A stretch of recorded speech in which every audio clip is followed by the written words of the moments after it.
आज के शो में तोशाखाना रेफरेंस फैसला महफूज, क्या इमरान खान की नाअहली के इम्कानात,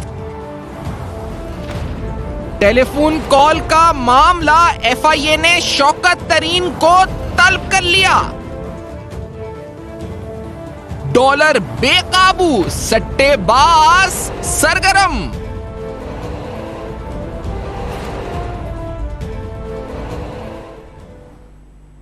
अस्सलाम वालेकुम। पसे पर्दा हकाइक, सनसनीखेज इंकशाफात, प्रोग्राम बेनकाब में हूँ आपके साथ सिफान खान।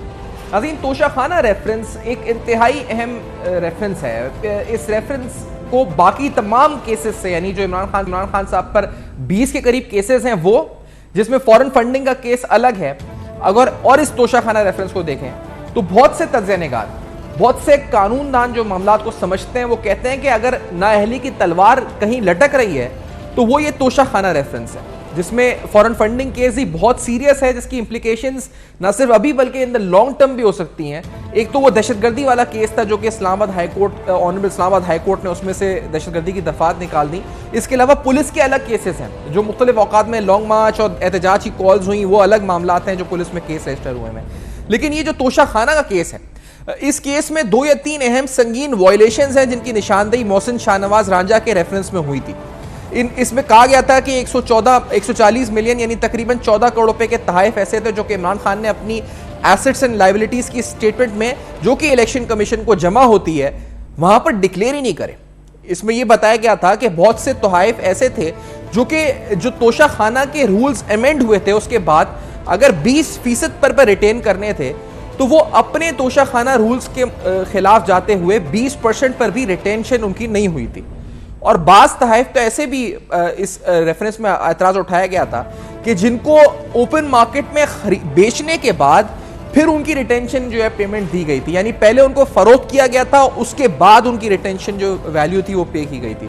तो ये एक संगीन केस है। कल इलेक्शन कमीशन ऑफ पाकिस्तान में इस अहम तरीन केस की, इस अहम तरीन रेफरेंस की समाअत हुई। इस रेफरेंस के अंदर दलाइल दिए गए। बैरिस्टर अली जफर साहब इमरान खान साहब के वकील हैं और इस साथ साथ खालिद ने नून की तरफ से दलाइल दिए। यहाँ पर 5 रुकनी बेंच ने इसकी समाअत करी। ये दलाइल क्या थे ये आपके सामने रखते हैं। इन दलाइल में इलेक्शन कमीशन की तरफ जो बैरिस्टर अली जफर साहब ने कहा कि दलाइल देते हुए ये कहा कि इलेक्शन कमीशन अदालत नहीं बल्कि एक कमीशन है, जब तक हाई कोर्ट की निगरानी ना हो तो कोई इदारा अदालत नहीं बन जाता। बैरिस्टर अली जफर साहब ने मजीद कहा कि इलेक्शन कमीशन खुद को अदालत करार नहीं दे सकता है। ऐसा नहीं हो सकता कि 10 साल पुरानी चीज उठाकर सवाल कर दिया जाए। ये एक सियासी केस है, अपोजिशन पर इस पर प्रेस कॉन्फ्रेंसेस भी कर रही है। बैरिस्टर खालिद इसाक साहब ने दलाइल देते हुए कहा कि स्पीकर के रेफरेंस में सिर्फ एक सवाल किया गया, जबकि इमरान खान रेफरेंस में जमा कराया गया जवाब सवाल के मुताबिक नहीं है। और ये कहा गया कि इमरान खान ने तोशाखाना से वसूल तहफ़ असासों में जाहिर नहीं किए। इमरान खान ने तस्लीम किया कि इन्होंने तोशाखाना के तहफ़ अपने पास रखे। सवाल ये है कि इमरान खान ने दुरुस्त वक्त में इन तहफ़ को जाहिर क्यों नहीं किया। बैरिस्टर खालिद इसाक साहब ने मजीद कफलिंग्स और घड़ियों की कीमत जिनका कीमत कई मिलियन बनती है उसका भी तस्करा किया और ये कहा कि मेरे वार्डरोब में कई कफलिंग्स और घड़ियां हैं जिनको मैं असासों में नहीं बताया, मैंने असासों में नहीं बताया। चीफ इलेक्शन कमिश्नर ने कहा कि फिर आप भी इनको अपने असासों में जाहिर कर दें। वैसे खालिद साहब ने कहा कि रखे गए एक कफलिंग की कीमत तकरीबन 5.67 मिलियन रुपीज़ है, 50 लाख से ज़्यादा है। इमरान खान ने अपने जवाब में नहीं बताया कि किसने इन तहफ़ को इमरान खान से ख़रीदा। इस अहम रेफरेंस की समाअत हुई। अब सबकी नज़रें इस केस पर है। जिस तरह मैंने कहा कि केस तो और भी 20 के करीब लगभग हैं। फॉरेन फंडिंग केस अलग है, लेकिन इस केस में नाअहली की तलवार क्या इमरान खान साहब पर लटक रही है। अमार मसूद साहब सीनियर साफ़ी तज़्ज़िया-निगार प्रोग्राम में साथ मौजूद हैं। मियां अब्दुल मन्नान साहब नून लीग के साबिक MNA हैं फैसलाबाद से और नून लीग की सीनियर रहनुमा हमें ज्वाइन कर रहे हैं। दोनों का बहुत शुक्रिया, आपने प्रोग्राम में ज्वाइन किया। अमार मसूद साहब, क्या ये जो केस है तोशाखाना, अच्छा अमार मसूद साहब साथ नहीं है। मियां मन्नान साहब, क्या इमरान खान साहब, अच्छा अमार मसूद साहब साथ दोबारा हैं हमारे। अमार मसूद साहब, आप तक अगर आवाज़ आ रही है फरमाइएगा, क्या नाअहली की तलवार अब लटक रही है और ये जो समाअत हुई इस बुनियाद पर अब आपको क्या लगता है ये कितना मजबूत रेफरेंस है? और क्या जो केसेस हैं फॉरेन फंडिंग तो है ही बड़ा मजबूत, ये एक बड़ा इंपॉर्टेंट केस है जो शायद इमरान खान साहब को नाअहल भी कर सकता है? अमार मसूद साहब को लगता है? देखिए, बात ये है कि ये जो आपने तमहीद बांधी तोशाखाना के हवाले से और फॉरेन फंडिंग के हवाले से, दीगर जो मामला थे वो भी इतने सहल नहीं थे। ये बात बिल्कुल दुरुस्त है, किसी शख्स की तकरीर पर उस पर दहशतगर्दी के इल्जामात नहीं लगने चाहिए या उस पर FIR नहीं करनी चाहिए। लेकिन अलमिया ये है कि हम इसको कंपेयर करते हैं अपने रीसेंट पास्ट के साथ। उसके अंदर हमने देखा कि ये जो रेफरेंसेस या ये जो FIR खत्म हुई हैं या दहशतगर्दी की दफात खत्म हुई हैं, माजी में ऐसा बिल्कुल नहीं हुआ। जिस तरह की गुफ्तगू इमरान खान साहब इदारों के खिलाफ, सरकारी अहलकारों के खिलाफ और इस्टेब्लिशमेंट के खिलाफ कर रहे हैं, अगर माजी में कोई शख्स इस तरह की बात करता तो ये तोशा खाना और फॉरेन फंडिंग तक नौबत ही नहीं आनी थी, उसको उल्टा लटका दिया। लेकिन एक तरफ हम देख रहे हैं कि माजी के फैसले, जिसमें तौहीन अदालत पे ही हमने कितने लोगों को फारिग कर दिया, यूसुफ रजा गिलानी को वजारत उज़्मा से फारिग कर दिया, निहाल हाशमी ने एक पर्सनल मीटिंग के अंदर ये बात की, उनके ऊपर क्या इल्जामात लग गए, माफी मांगी, माफी नहीं दी गई। उसके अलावा तलाल चौधरी, दानियाल अजीज की कहानी भी है आपके सामने। तो मैं कहने का मकसद ये है कि बिफोर कमिंग टू तोशा खाना, अगर माजी की रवायत देखी जाए तो इन चीजों पर भी इमरान खान की सख्ती आनी चाहिए थी, लेकिन नहीं है। अब आइए तोशा खाना की तरफ। तोशा खाना के जो हकायक हैं वो खतरनाक नहीं है, ऑनेस्टली वो शर्मनाक है, बहुत ही ज्यादा शर्मनाक है। इसलिए कि आप वो लिस्ट देखिए जो तहाइफ की जो उठा लिए गए वजीर आजम हाउस से, वो इतनी एम्बैरेसिंग है कि भाई टी सेट तक उठा लिया और टी सेट की कीमत 3500 रुपया दर्ज कराई। 3500 रुपए में कोई आम सा सस्ता सा भी टी सेट नहीं मिल सकता। तो ये तो वो टी सेट था जो एक वजीर आजम ने किसी सरबराह मुमलिकत ने दिया होगा इमरान खान को वजीर आजम की हैसियत से। फिर उसके बाद अगर ये दुरुस्त समझ लिया जाए कि 14 करोड़ जो आपने फरमाया, 14 करोड़ रुपए के उन्होंने पैसे जमा कराए, 14 करोड़ उनकी कीमत थी। ये वो कीमत है जो नैब ने, जो तोशा खाना वालों ने लगाई है, हुकूमत ने लगाई है। तो जाहिर है प्लीज करने के लिए वजीर आजम को कोई भी सरकारी अफसर पूरी कीमत नहीं बताता। तो एक अंदाजे के मुताबिक ये जो तहाइफ हैं इनकी कुल मालियत 50 करोड़ से ज्यादा है और सरकारी खजाने में ना मेंशन किए गए बहुत सारे इसमें से ना उनके पैसे जमा कराए गए, तहाइफ मिले और ऊपर ऊपर ही गायब कर लिए गए। ये इतना शर्मिंदगी वाला केस है कि ये जिस तरह के लोग एक तरफ तो करप्शन का बयानिया लेकर चल रहे हैं कि मुल्क से करप्शन खत्म करनी है, दूसरी तरफ इनकी अपनी हालत ये है कि खौफ आता है कि जब ये वजीर आजम हाउस से गए तो कहीं ये वजीर आजम हाउस के पंखे, बिजली के बटन या मेजें या एस्ट्रेज या टेबल क्लॉथ या बेडशीट्स ये भी ना उठा के लेके गए हो। ये इतनी जालिमाना किस्म की इन्होंने हरकतें की हैं और इतनी शर्मिंदा करने वाली। तो तोशा खाना का केस तो बिल्कुल ओपन एंड शट केस है, बाकी केसेस भी सही थे, लेकिन मसला ये है कि इसके अंदर एविडेंस अवेलेबल है। तोशा खाना का केस भी अगर हम देखें सामने और फॉरेन फंडिंग का केस भी देखें, इससे पहले इलेक्शन कमीशन को, उनकी अथॉरिटी को फॉरेन फंडिंग केस में पाकिस्तान तहरीक इंसाफ चैलेंज करती रही है और 1-2 साल नहीं 8 साल तक चैलेंज करती रही है। यहाँ पर भी आप बैरिस्टर अली जफर साहब के अगर आप समाअत में दलाइल देखें तो वो ज़्यादातर यही है कि election commission court of law नहीं है या इलेक्शन कमीशन की अथॉरिटी नहीं है कि वो एसेट एंड लाइबिलिटीज़ के हवाले से फॉल्स डिक्लेरेशन के ऊपर किसी सियासतदान को या किसी जो MNA है उसको डी-सीट करे या डिस्क्वालीफाई करे, City 2(1)F नहीं कर सकता, वो अदालत नहीं है। तो आपको लगता है क्योंकि इससे पहले 8 साल ये डिलेइंग टैक्टिक्स हैं या ये ऑन मेरिट केस को लड़ा जा रहा है इस पर? अमर साहब आपको क्या लगता है? नहीं, इसको बहुत ज्यादा डिले किया गया है और अभी ये जो कह रहे हैं ना कि तमाम बाकी सियासी जमातों का भी तोशा खाना वाला फैसला हो, फॉरेन फंडिंग वाला फैसला हो, ये उसी तरह की बात है कि अगर किसी एक शख्स पर कत्ल का इल्जाम है तो वो ये चाहे कि पहले सारे मुल्क में जितने कत्ल के केसेस हैं उनका फैसला हो जाए, उसके बाद आप मेरे केस पर बात करें। तो ये अहमकाना बात है। इस केस को इन्होंने बहुत लिंगर ऑन किया है, बहुत डिले किया है और इसके पीछे जाहिर है इनके दिल में चोरी थी, उस चोरी को छुपाने के लिए ये सारी हरकतें की गई हैं। अब फॉरेन फंडिंग केस देख लीजिए, उसमें क्या हो रहा है देखिए, वो उसमें वो इतने खौफनाक हकायक है कि हमें ये बताया गया या बैरून मुल्क पाकिस्तानियों को ये बताया गया कि ये कैंसर के मरीजों के लिए पैसा इकट्ठा हो रहा है। टेलीविजन पे आपने भी इश्तिहार देखा होगा, एक बहुत मासूम सा बच्चा कैंसर पेशेंट नजर आता है और वो कहता है जी कि अगर मेरे इलाज के लिए आप दिलचस्पी रखते हैं तो इस शौकत खानम में पैसे जमा कराएं। लेकिन अब उससे जो इमोशंस डेवलप होते हैं कौम के, उसके बाद क्या पता किसी को कि वो पैसे जाती तिजोरियों में जा रहे हैं, वो पैसे जो है किसी पार्टी के बयानिए को बनाने के लिए लगाए जा रहे हैं, या उस पैसे का क्या इस्तेमाल हो रहा है। जो फखर दुरानी साहब ने रिपोर्ट की थी, उन्होंने इन लोगों से बात की, उसमें 50% लोगों ने ये कहा कि भाई हमने तहरीक इंसाफ के लिए पैसे नहीं जमा कराए, हमने तो कैंसर हॉस्पिटल के लिए पैसे जमा कराए थे, गरीब और नादार मरीजों के इलाज के लिए पैसे जमा कराए थे। तो ये बड़ी तकलीफ दे सूरत हाल है, जिससे जिस तरह आपने कहा कि बाकी सारे केसेस जो हैं वो भी इंपॉर्टेंट हैं, वो भी इतने आसान नहीं थे, लेकिन इस केस को आप कह रहे हैं कि ये सिर्फ खतरनाक नहीं बल्कि शर्मनाक भी है।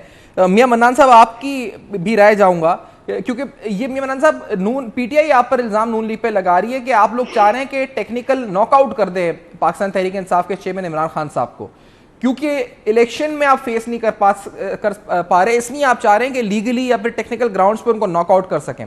क्या तोशाखाना रेफरेंस वो होगा? और दूसरी बात, क्या वाकई में आप लोग ये चाह रहे हैं क्योंकि आप फेस नहीं कर पा रहे पॉलिटिकली इमरान खान साहब को इलेक्टोरली, इसलिए आप चाह रहे हैं कि नॉकआउट करें उनको टेक्निकली? मियां मन्नान साहब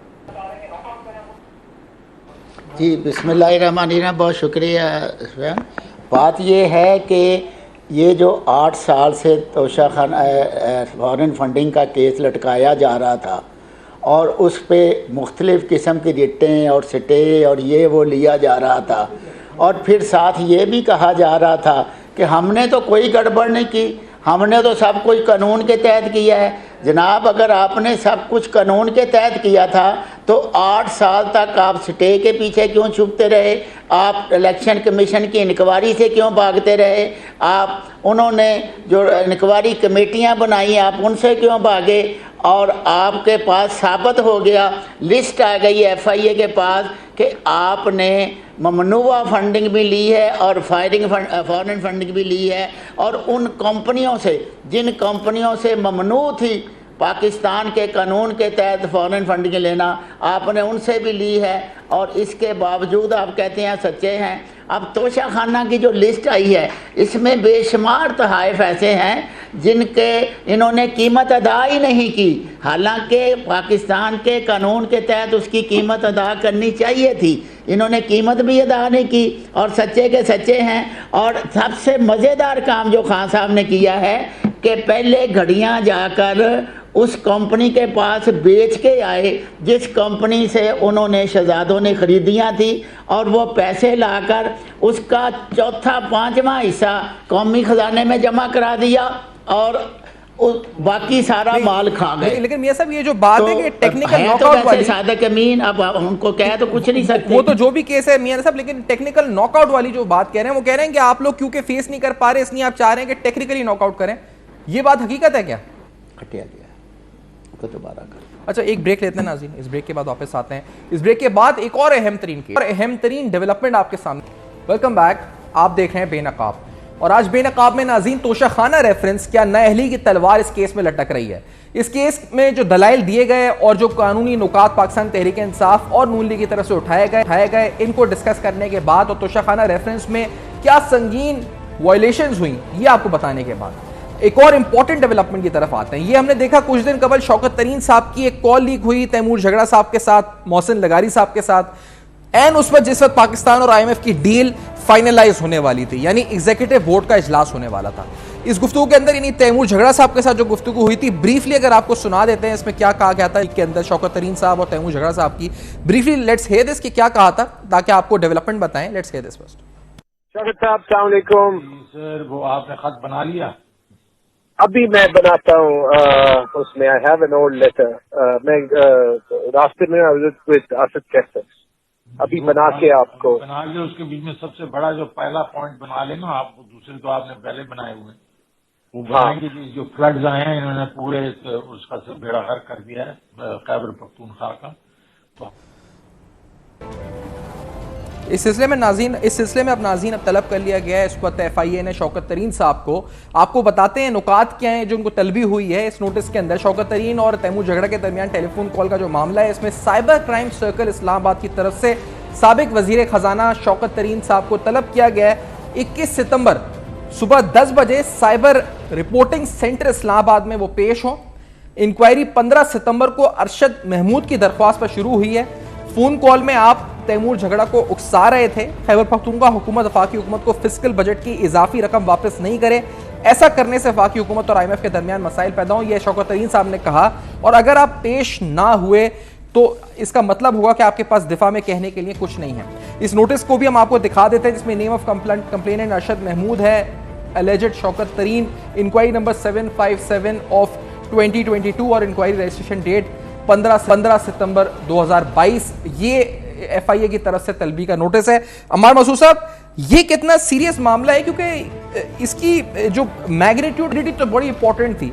हम बिल्कुल डिफॉल्ट इस तरह की बातें हो रही थी, अभी भी खैर कर रहे हैं लोग बहुत से, लेकिन उस वक्त ये कॉल करना, आज FIA का ये नोटिस करना, आपको लगता है ये बड़ा सीरियसली केस परसू होगा और जिसे कहा जाए पूरी रियासत इसको बड़े यकसुई के साथ, फोकस के साथ फॉलो करेगी केस को? अम्मार साहब देखिए, मुझे यूं लगता है कि ये वो केस है कि जिसमें शौकत तरीन साहब की कभी माफी नहीं होनी।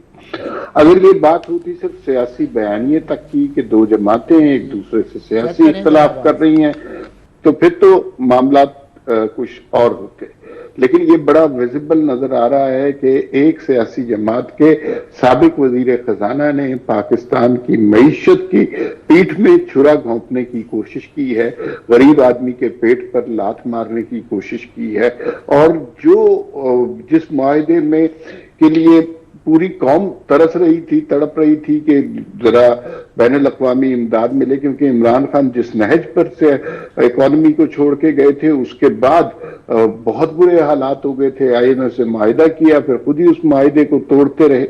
उसके बाद एक ही ऑप्शन पाकिस्तान के पास रह गया था, वो ये कि किसी तरह ये मुआहिदा दोबारा रिन्यू हो। और जब उसके होने में 3-4 दिन रह गए थे तो फिर शौकत तरीन साहब ने मोहसिन लगारी और तैमूर सलीम झगड़ा को फोन किया, जो KPK और पंजाब के वजीर खजाना है। उसके अंदर ये भी बात हुई, वो जो कॉल्स लीक हुई उसके अंदर ये वाज़े तौर पे कहा गया मोहसिन लगारी ने कि इससे तो रियासत को नुकसान पहुंचेगा, मुल्क को नुकसान पहुंचेगा। तो उसके जवाब में ये कहा गया तो फिर हमारे लीडरों के साथ तो ऐसा हो रहा है, तो फिर हम क्या करें।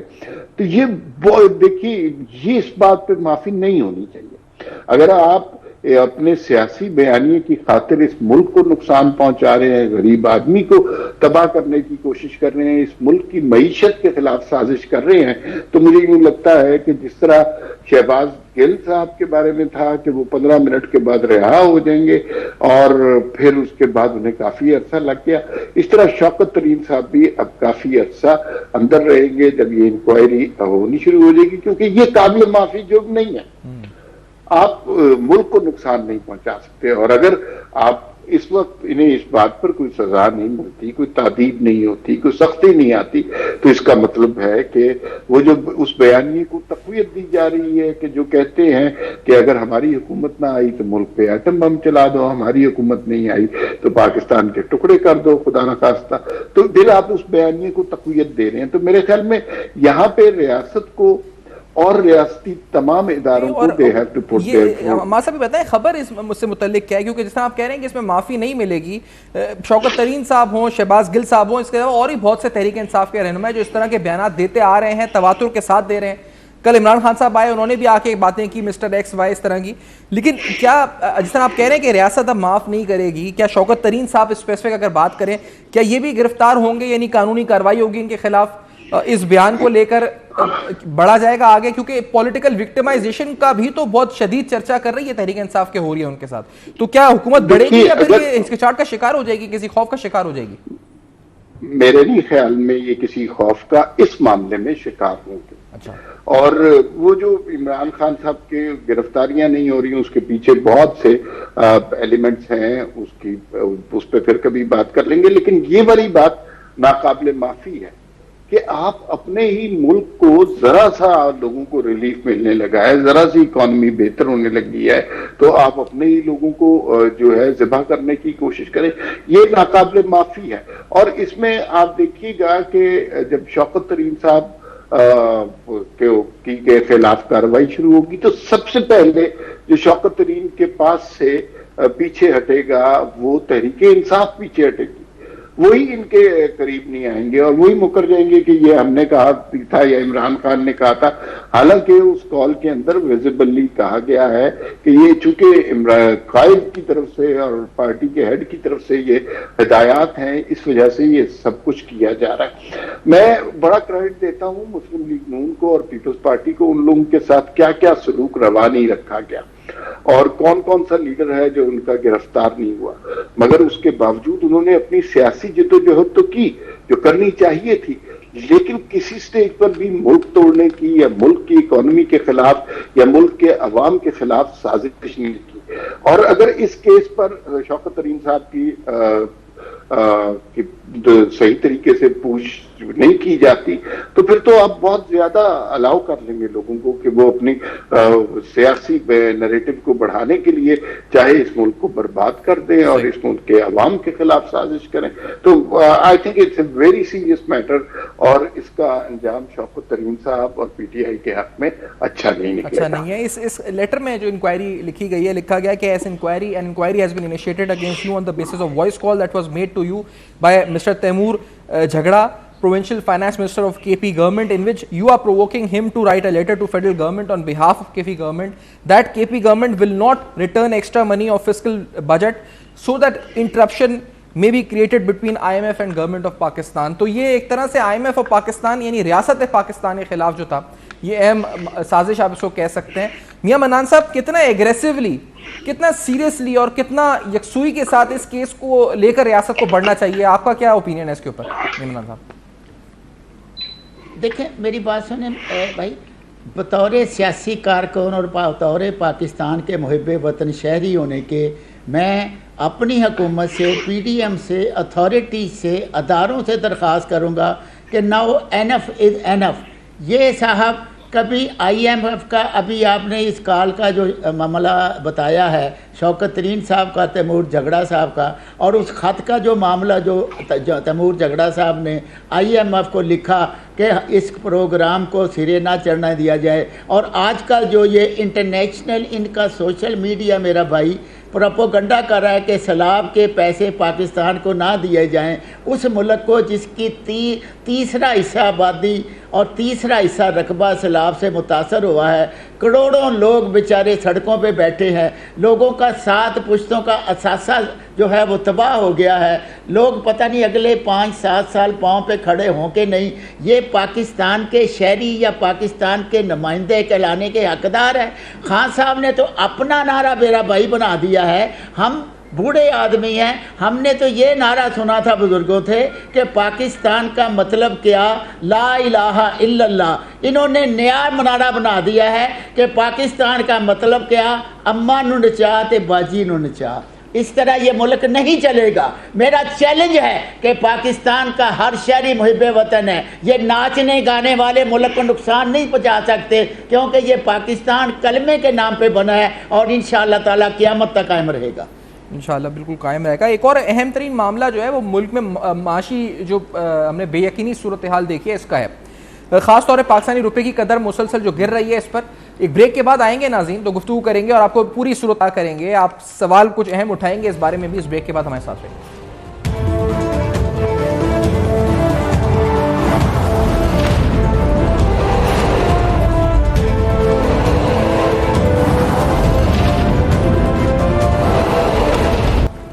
Welcome back. आप देख रहे हैं बेनकाब, और स्ट्रेट फॉरवर्ड आते हुए इस अहम तरीन सवाल के ऊपर कुछ दिन कबल इसहाकदार साहब एक इंटरव्यू में कहते हुए नजर आए, जो हमने कल आपको क्लिप भी सुनाया था कि यहाँ पर डॉलर 170-180 का हो सकता है रुपी पैरिटी के साथ, लेकिन यरगमाल है हुकूमत और चंद लोग ऐसे हैं जो कि अरबों खरबों रुपये बना रहे हैं। अम्मार मसूद साहब, ये इसहाकदार साहब मुसलसल कह रहे हैं कि डॉलर सही मैनेज नहीं कर रहे हैं मिफ्ता इस्माइल साहब और उनकी हुकूमत, मौजूदा फाइनेंस मिनिस्ट्री की टीम है। आपका पॉइंट ऑफ व्यू इस पर क्या है, और क्या आपको लगता है कि बड़ा इंपॉर्टेंट है कि चेंज आ जाए अब, और वैसे भी अक्टूबर के अंदर शायद कानूनी मसाइल भी मिफ्ता इस्माइल साहब के लिए मजीद कंटिन्यू करने में। अच्छा देखिए, पहली बात तो ये है कि इसहाक डार और मिफ्ता इस्माइल दोनों अच्छे लोग हैं, लेकिन स्टैचर में फर्क है। मिफ्ता इस्माइल की सबसे बड़ी कामयाबी ये है कि उन्होंने IMF से वही मुआहिदा जो इमरान खान हुकूमत ने किया था उसको रिन्यू करवा दिया। इसहाक डार साहब का स्टैचर मुख्तलिफ है, वो इसको अगर इसहाक डार साहब वजीर खजाना होते तो वो इसको रिवाइज करवा सकते थे। उनके वर्ल्ड बैंक में भी ताल्लुकात हैं, IMF में भी ताल्लुकात हैं, तो वो काफी चेंजेस करवा सकते थे। दूसरी बात यह है कि ये जो महंगाई हो रही है इसका कोई जवाब नहीं है, और अगर इसको कोई शख्स डिफेंड करने की कोशिश करता है तो वो गलत करता है। इसलिए कि जितनी हर हुकूमत का एक हनीमून पीरियड होता है, 2-3 महीने लोग कहते हैं पिछली हुकूमत की वजह से हो गया, ये हर हुकूमत ही ये कहती है, लेकिन अगर 5-6 माह गुजर जाएं और महंगाई का अफरीद लोगों के सर पर नाचने लगे तो फिर उस हुकूमत को कसूरवार ठहराना चाहिए। मिफ्ता इस्माइल साहब से बात करें, शहबाज शरीफ साहब से बात करें, उनका नुक्ता नजर बता देना चाहिए, आप उससे इत्तेफाक करें या ना करें। वो ये कहते हैं कि हमें अगला बजट पेश करने दें, हम उस बजट के अंदर इस मुल्क के अवाम के लिए इतनी सहूलतें क्रिएट करेंगे कि लोग जो है इस महंगाई को भूल जाएंगे। वो तो जाने कब पेश होगा, वो एक वादा है, लेकिन करंट सिचुएशन ये है कि लोग महंगाई की तरफ वजह से बहुत ज्यादा परेशान है। बिजली के बिल जो है वो लोगों के लिए सुहाने रूह बन गए हैं, लोग खौफजदा रहते हैं, तो इसका इन्हें फौरी तौर पर कोई सद्देबाब करना चाहिए। और मेरे ख्याल में अमार साहब, मैं वक्त इख्तिताम पे पहुंच रहा है, आपका और अमनान साहब का अदा करूंगा, आपने वक्त दिया आज प्रोग्राम में ज्वाइन किया। कुछ अहम तरीन सवाल, तोशाखाना रेफरेंस और फॉरेन फंडिंग केस और डॉलर के हवाले से जो रुपी पैरिटी चल रही है इस पर भी, और अहम तरीन FIA का शौकत तरीन साहब को नोटिस। वाइंड अप करते हैं इस शो को इसी नोट पर। फीडबैक जरूर दीजिएगा, देखते रहिएगा।